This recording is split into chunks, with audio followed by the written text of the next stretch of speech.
They say reality cracked for exactly 4 minutes and 13 seconds. A moment when shadows moved like liquid and light bent in ways it shouldn't. When it was over, 80,000 people had changed. The government calls them spatial manipulation anomalies. The media calls them powered individuals. They call themselves Parallaxers. I document their stories, not because I want to, but because they demand to be told. The shadows whisper them to me. The spaces between moments reveal them, and reality itself seems to be using my words as a blueprint for something larger. These are their stories, or maybe their warnings, or maybe they're prophecies of what's still to come. These are the Parallaxers.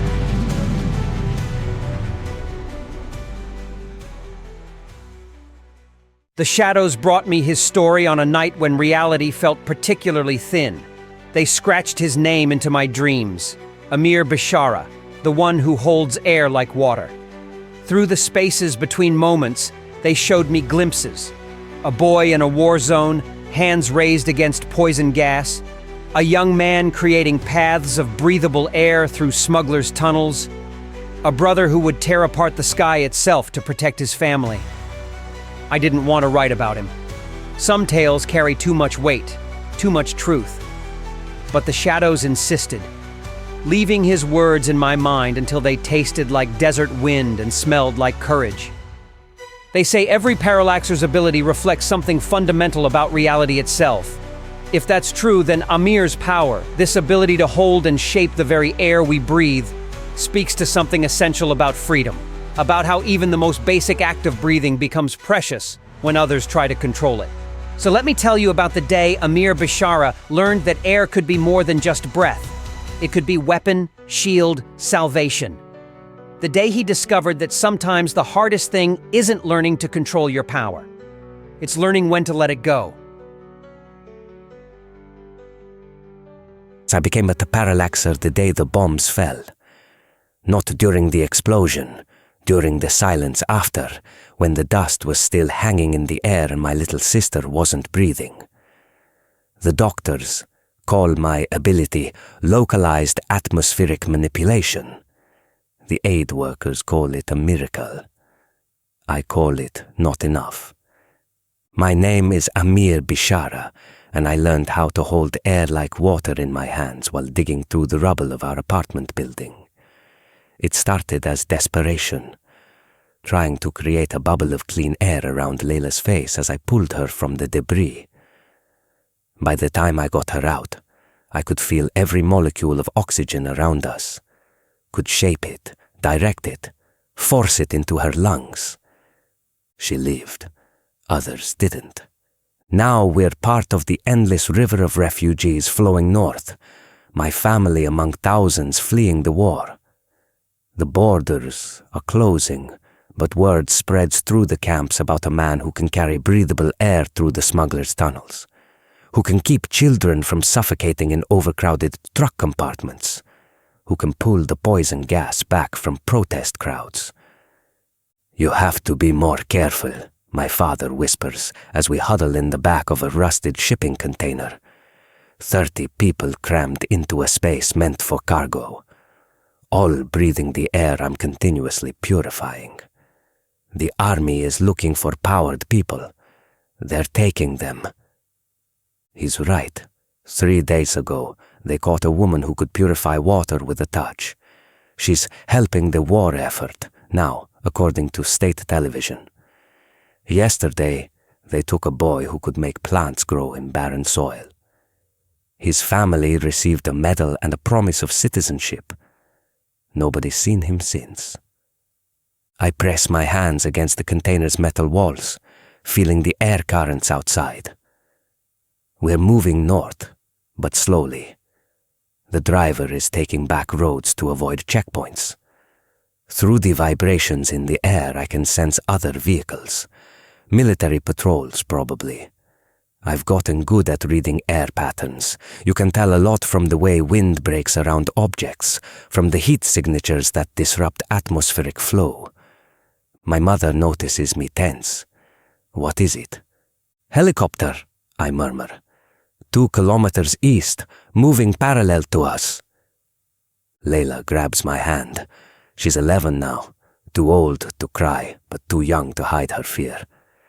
The scar tissue on her throat pulls tight when she swallows. Can you hide us like before? With the dust cloud.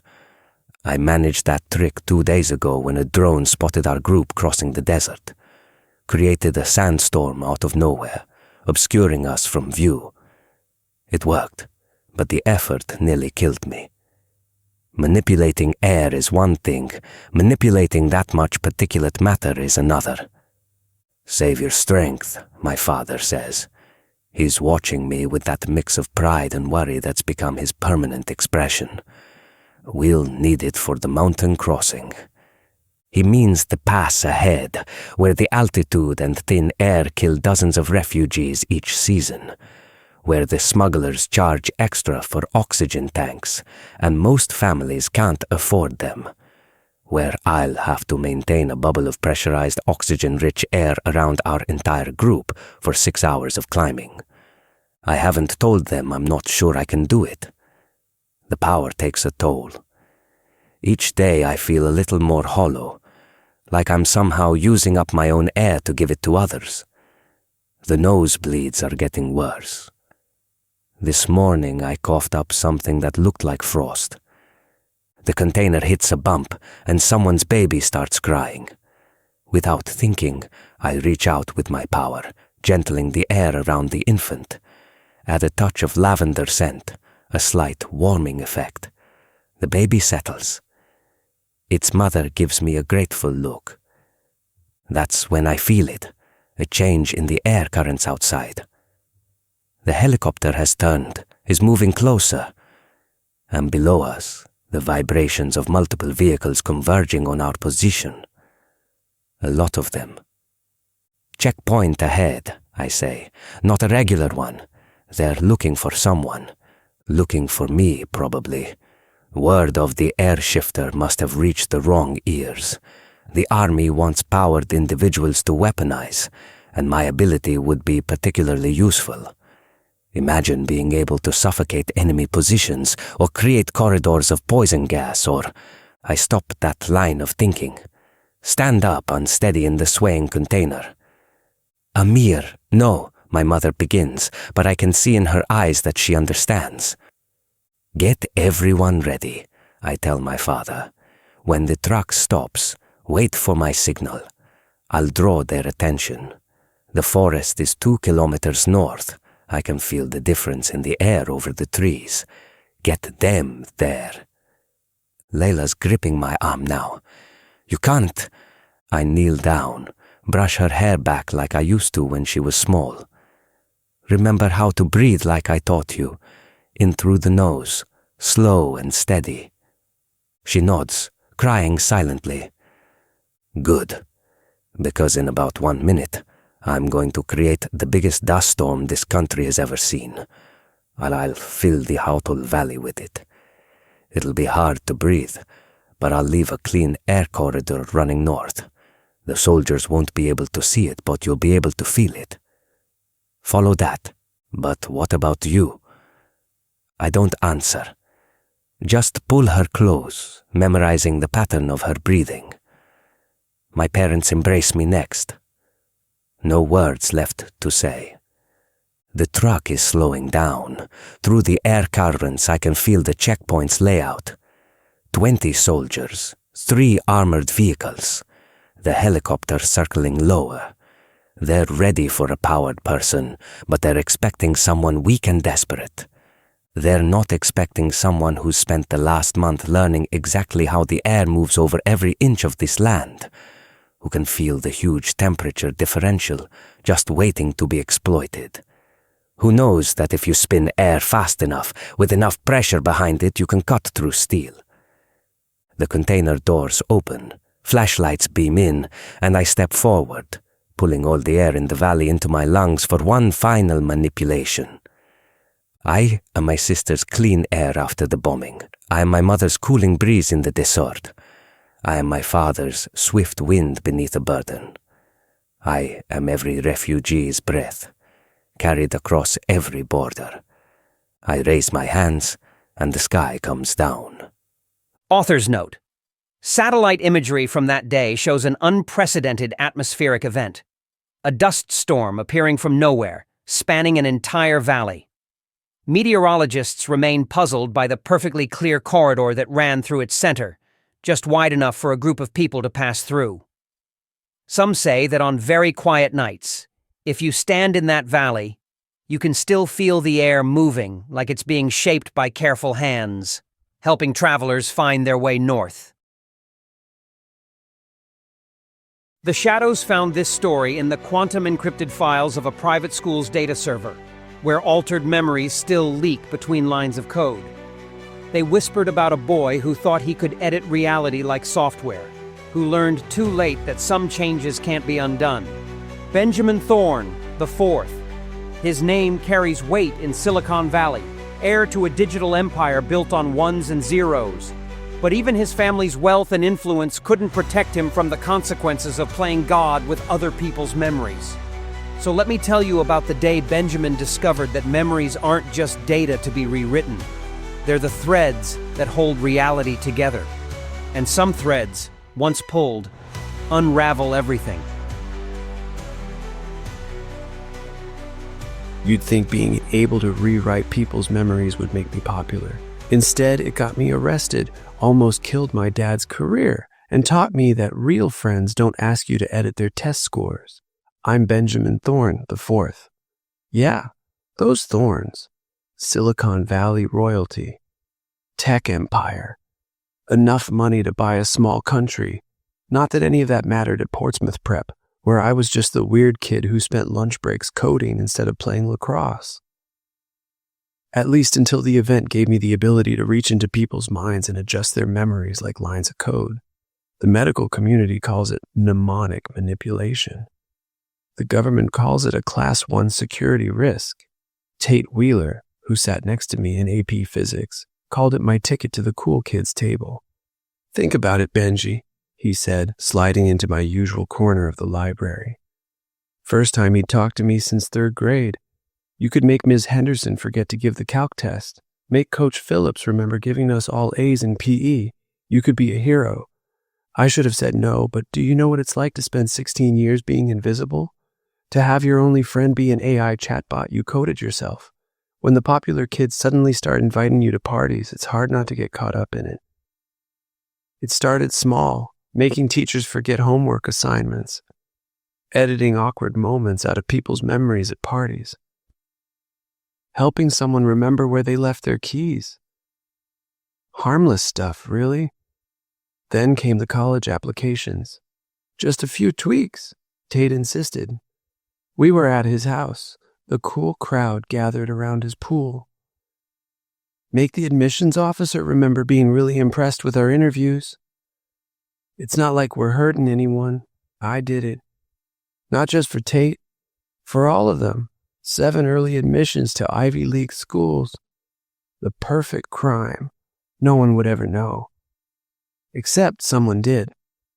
The Bureau of Anomalous Containment and Research showed up at school 3 weeks later. They had questions about statistical anomalies in the admissions patterns, about reports of memory inconsistencies among school staff, about a certain group of students whose test scores and teacher recommendations didn't match their historical performance. My friends threw me under the bus so fast I got tire marks on my soul. Turned out Tate had been documenting everything, building a nice little blackmail file. Insurance, he called it. The BACR agents weren't gentle. They had a parallaxer with them who could detect memory alterations. Every edit I'd made lit up like a Christmas tree in their scans. They took me in for questioning. That's when my father showed up with 6 lawyers and enough political leverage to sink half the government's black projects. Do you have any idea, he said later, in his private jet flying us home from the facility, how many strings I had to pull, how many favors I had to call in, the contracts I had to promise? I stared out the window watching the clouds. I'm sorry. Sorry doesn't begin to cover it. Do you know what they do to memory manipulators in those facilities? What they make them do? I did. I'd seen enough in the few hours I was there. The endless interrogations, the memory extractions, the loyalty reinforcement sessions. You're lucky, he continued. They're classifying you as a restricted asset instead of a security threat. Weekly monitoring, no unauthorized use of your ability, supervised contributions to certain government projects. And if I refuse, then all my strings and favors disappear. And you disappear with them. He set me up with a legitimate job at one of his companies, voluntary consultation for the intelligence agencies. Better than a cell in a BACR facility, the monitoring bracelet on my ankle is nearly invisible under my designer jeans. Tate and the others got their acceptance letters rescinded. Small comfort. They're still at Portsmouth, still popular, still living their lives. Sometimes I think about editing their memories, making them remember what really happened, but that's what got me into this mess in the first place. My father hired a private tutor to help me finish high school. The official story is that I'm doing an intensive college prep program. The truth is, I'm not allowed within 100 yards of a school anymore. The only person who still talks to me from before is Carla Jones, the quiet girl from Computer Club. She didn't want her memories edited, didn't ask me for favors, just shared her lunch when I was coding through meals. You know what's funny? She said yesterday while we were working on a new AI project. You spent all that time editing memories, trying to make people like you, but I like the real you better. I'm not allowed to edit memories anymore, except under strict government supervision, but I'm learning that maybe that's okay. Real connections don't need editing. Real friends don't ask you to rewrite reality for them. My father's reputation survived, though his political capital took a hit. The monitoring bracelet comes off in 3 years, assuming good behavior. The government gets to use my abilities for special projects twice a month. Could be worse.